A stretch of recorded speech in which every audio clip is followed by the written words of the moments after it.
U-17 월드컵 골든부츠의 주인공 오시멘은 1000억 유로의 사나이로 불리고 있습니다. 놀라운 금액은 의사가 그의 얼굴에 박힌 18개의 나사 제거 수술을 두려워하는 이유이기도 합니다. 올 시즌 오시멘은 말 그대로 나폴리의 왕자입니다. 하지만 지난 시즌까지 오시멘에겐 몇 가지 물음표가 따라다녔습니다. 그의 일화 몇 가지를 종합하면 마치 슬램덩크의 강백호를 떠올리게 하는 독특한 캐릭터의 소유자입니다. 훈련 중 스팔레티 감독에 의해 쫓겨나기도 했던 오시멘은 천재 혹은 사고뭉치의 경계에 놓여 있었습니다. 지난 영상에 소개한 대로 로마에서 토티를 집으로 돌려보냈던 스팔레티 감독은 나폴리에선 오시멘을 돌려보내며 그의 경기 외적인 부분에 많은 신경을 쓰고 있었습니다. 상대편 팬이었던 꼬마를 거의 울릴 뻔했던 세레모니 또한 오시멘의 성격을 단적으로 보여주는 예시입니다.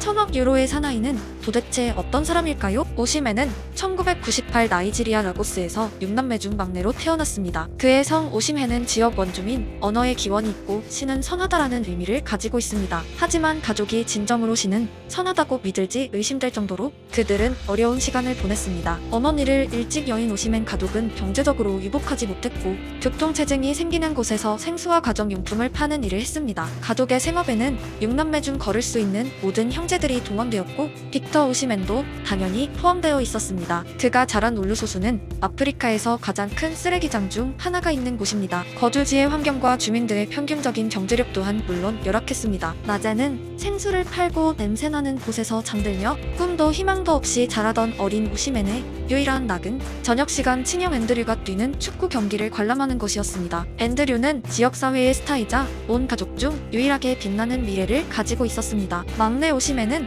현재까지도 첼시의 광팬으로 알려져 있고 그 이유는 바로 형 앤드류가 가장 좋아하던 팀이 첼시였기 때문입니다. 막내는 장남 앤드류의 모든 것을 담고 싶었고 그에게 형은 메시이자 호날두이자 우주의 희망이었습니다. 하지만 장남이었던 앤드류는 자신이 축구의 길을 계속 걷게 된다면 5명의 동생들과 부모님이 오직 장남을 위해 희생하고 살아갈 것을 알고 있었습니다. 그리고 수많은 재능이 모인 아프리카에서 프로 선수가 되는 건 극도로 낮은 확률입니다. 장남 앤드류는 결국 학업을 포기하고 낮에는 돈을 벌고 저녁에만 축구를 하는 두 마리 토끼를 쫓게 됩니다. 아버지와 어린 동생들이 생수를 팔아서 번 돈으로 자신은 축구에만 매진하는 삶을 그는 용납할 수 없었습니다. 그리고 막내 오시멘의 키가 충분히 자란 어느 날 장남 앤드류는 충격적인 장면을 목격하게 됩니다. 막내의 축구 재능은 지역사회 스타로 불리던 자신과 비교할 수 없는 압도적인 수준이었고 단 한 단어로 표현하면 천재 그 자체였습니다. 장남 앤드류는 학업에 이어 이번에는 자신의 유일한 꿈이었던 축구를 그만두는 선택을 합니다. 이제 형에게 삶은 오직 막내를 프로 선수로 만들기 위한 새로운 사투의 장이 됩니다. 온 가족의 희망이었던 장남 앤드류의 모든 숙제를 물려받은 막내 오시멘은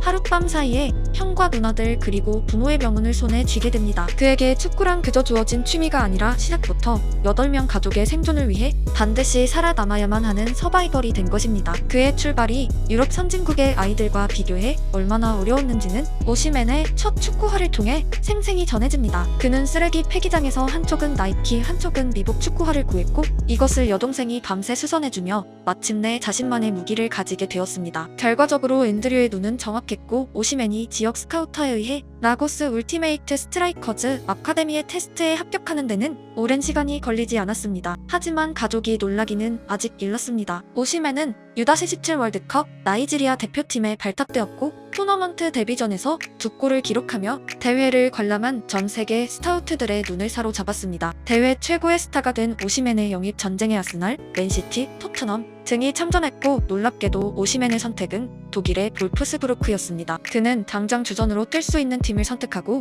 독일에서 최고가 되겠다는 희망을 품고 비행기에 올랐지만 그를 기다리는 것은 부상과 질병과의 사투였습니다. 첫 시즌은 어깨 부상 수술로 조기 마감되었고 2018년 월드컵 때는 질병으로 병원에 입원해 있었습니다. 말라리아는 그의 피지컬과 체력을 앗아버렸고 결국 볼프스부르크에서 0골을 기록한 채 벨기에로 떠나게 됩니다. 독일에 어떤 망령이 있던 것일까요? 벨기에 데뷔전에서 프로 첫 골을 기록한 오시멘은 기세를 시즌 내내 이어가며 36경기 20골로 시즌을 종료하게 됩니다. 말라리아의 악몽을 완전히 떨친 오시멘은 최고 속도 37km를 기록하며 아프리카 최고의 유망주로 떠올랐고 2020년 나폴리는 팀의 비례로 오시멘을 영입합니다. 2017년까지 나이지리아 아카데미에 소속되었던 오시멘은 다른 엘리트 코스를 밟은 선수들에 비해 다소 투박한 발밑 컨트롤과 패스 연계를 보여주기도 하지만 리그 최상급의 운동 능력과 상상을 초월하는 투지로 공을 따내고 달리고 득점하는데 기계 같은 모습을 보이기 시작했습니다. 등장과 함께 천재로 불린 그의 엄청난 재능, 그리고 부족한 경력으로 인한 투박함, 필사적으로 공을 쫓는 투지, 그가 슬램덩크의 강백호와 흡사하다고 느낀 이유입니다. 특히 수비 가담 시 김민재와 함께 가장 빠른 속도로 경기장을 가로지르는 이 치타 같은 남자는 팀의 동기부여 전문가이기도 합니다. 지금 오시멘을 직접 타격하며 중앙 수비수와 공격수로는 이례적인 환상의 콤비의 스멜을 풍기기도 합니다. 수비의 정점 반 다이크와의 경합에서도 전혀 주눅 들지 않은 오시멘은 여전히 6남매와 아버지를 책임지는 가장이며 불과 6년 전까지 쓰레기 처리장 근처에 살았던 기억을 간직한 아프리카인입니다. 그에게 축구는 여전히 단순한 공놀이가 아니며